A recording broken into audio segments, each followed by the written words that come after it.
Hi, everybody. It's Kurt. I had promised to do a follow-up on the Tobii, but it kind of keeps falling off, much in the way that using the Tobii kind of falls off of my radar. But the last few months, I've seen a lot of larger channels kind of swooping in on the Tobii thing and singing its praises.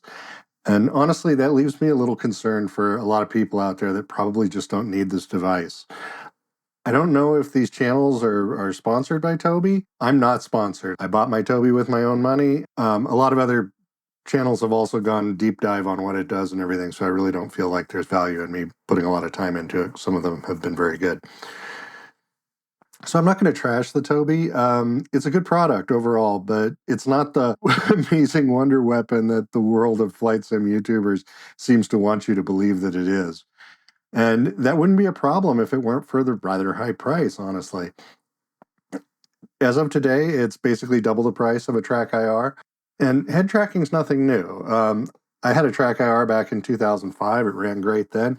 Everybody I hear from who uses them today says that they still work great today. So it's a good product. And if you're just looking for head tracking in your games, it's a really good solution, and it's half the price.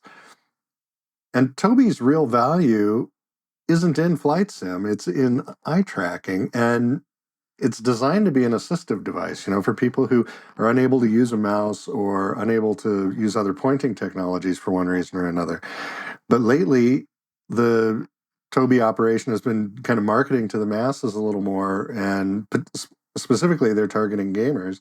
I could see where there's games where that might be the right way to go, but I'm not finding it with Flight Simulator. The quality of the device from a build perspective, it's solid. It's metal. It's not some plastic toy quality garbage. It's got weight. It doesn't feel like something that's going to get damaged easily.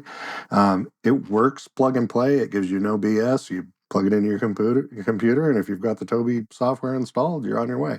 The eye tracking is fantastic. It rarely messes up. It sees through my glasses just fine. It doesn't care what the lighting in the room is.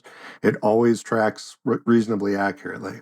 It does vary a little bit depending on how you set it up and the size of your screen and some other things like that. But for most people, on a standard setup, sitting a normal distance from your monitor, it's going to eye track just fine. Its head tracking is, in my opinion, less accurate than TrackIR. It often requires recentering. So, for instance, I'm flying along in Flight Simulator and I look out the window, and when I look back, I'm shifted, an inch to the right or something. I have a button on my control yoke that I can push that recenters, but I have to do it an awful lot, and especially if I turn my head. It tracks well as far as moving left, right, looking up, down. It seems to get lost when I move forward or back. There's settings in Flight Simulator you can use to kind of dial this in, but I've never found something that really worked great. And I'll put a clip here of when it did this to me when I was recording the VATSIM VFR video. It just went completely haywire because I leaned forward and tried to look to the side to look around the pillar in the airplane. If you were playing something like a combat flight simulator, could wreck your day. I mean, you can't have it jumping around and getting out of control on you like that. So it's not perfect as a head tracker, but in most conditions it works pretty well. The big advantage of Tobii for head tracking is that you don't need to have any headgear. TrackIR has the little clip you need to put on your headset or on your hat. It's not a big deal, but it is something you need to keep in mind. Now, I always play with headsets on, so when I was using TrackIR, I just clipped it to the headset. And when I put my headset on there, I was. So that was fine. It wasn't a big deal. But if you want to not have to have a device on you, you can just sit down and get right to work. That's one of the advantages of the Tobii. Again, the glasses don't mess it up. Big bulky headsets don't mess it up. It's tracking your face. As soon as it sees you sit down, it's ready to go. And that's something to keep in your mind if that's an important thing for you. So it's perfectly usable as a head tracking device, and it'll mostly do exactly what you'd expect. But its real focus is eye tracking and not head tracking. And I just can't find a use for eye tracking in Flight Simulator. I find eye tracking extremely distracting. It's creating extra render load on my computer.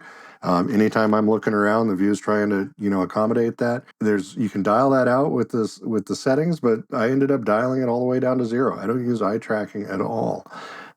It's especially a problem if you're using a mouse to select knobs and things on your computer. If you are reaching for a knob with the mouse and your eye flickers away for a second, the view shifts and all of a sudden it's a different button under your mouse and you've click the wrong thing. It's just, you have a button board that you use or a sim rig like I do. I have knobs for most things, so that's not as much of a problem for me, but there are a few things where I click on the screen and when it moves around, it can really just make you hate life.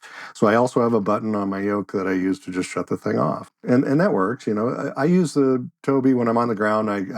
I'll use it for taxiing, like if I'm on VATSIM and I need to see where other airplanes are. It's pretty handy for that, but I don't use it in flight hardly at all. So you're paying a premium to get a device that does one thing really well, eye tracking. And that isn't especially a useful function in flight sim.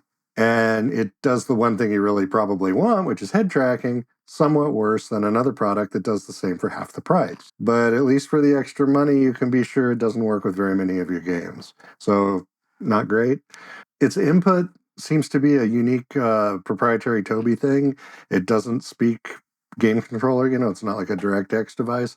So your computer doesn't just recognize it as a gaming input of any sort. And what that means is that if they don't officially support the game that you want to use, then you just don't get it. There's no way to, you know, like kind of try it and see if it's going to work. If it's not on the list, it's not going to work. As of today, they list 173 titles. But when I sort that list by racing, for instance, a lot of the games are old and nobody's using them anymore. I mean, do you really need Formula One 2017 to run? Nobody uses that anymore. Who cares?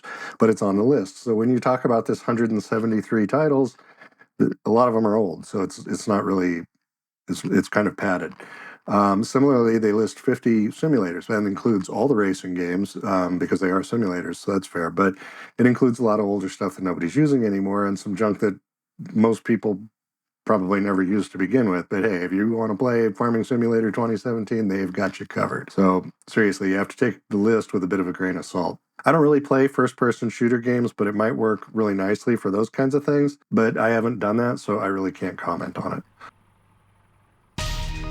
Hope you all don't mind if I interrupt myself for a second here. While making this video, I stumbled across a video from another guy, which will be linked in the description below. And this got into a lot of the finer points of the difference between the Tobii and the TrackIR and the ways that the Tobii just kind of doesn't stand up when compared with the TrackIR. He has both devices currently, which I don't, so he was able to really do a point for point, and it's a really good example of what I'm talking about here. So I hope you'll check his video out as well if you're thinking about either one of these things.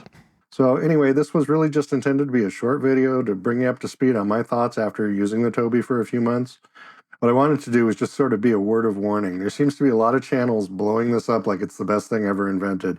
And I don't know if that's because they're sponsored or if it's because they don't have experience with head trackers or what's going on. I could completely understand how if somebody has never used a head tracker in their life, how this would feel like a giant thing. But head tracking's been around for a long time. There are other options out there for less money, so if you just buy this because some YouTuber told you to, you're kind of doing yourself a disservice. I really encourage you to do your homework and think about what you're getting into. I mean, if you have the budget and you've decided, then hey, go for it. It's a solid piece of equipment. You're probably not going to regret it, and if you've never used anything else, you're not going to know about the weak spots anyways, so it does do the job. But I guess the people that I'm trying to help out here are, if you're saving up to buy this thing and you already have enough money for the cheaper option, you might just want to get that. If you have the budget, you know, go nuts. I did. I use it some. Basically, I just don't want people thinking that it's twice as good as TrackIR because it's twice as expensive. It's not double the price good. Anyway, that about wraps it up. I hope you found this informative. If you are a Tobii user and you disagree with me, hey, let's talk about it in the comments. I'm just going on my personal experience, and yours may have been different. So, I'd love to hear your thoughts. But that's it for this one, and we'll see you in the next one, and have a good day. Bye.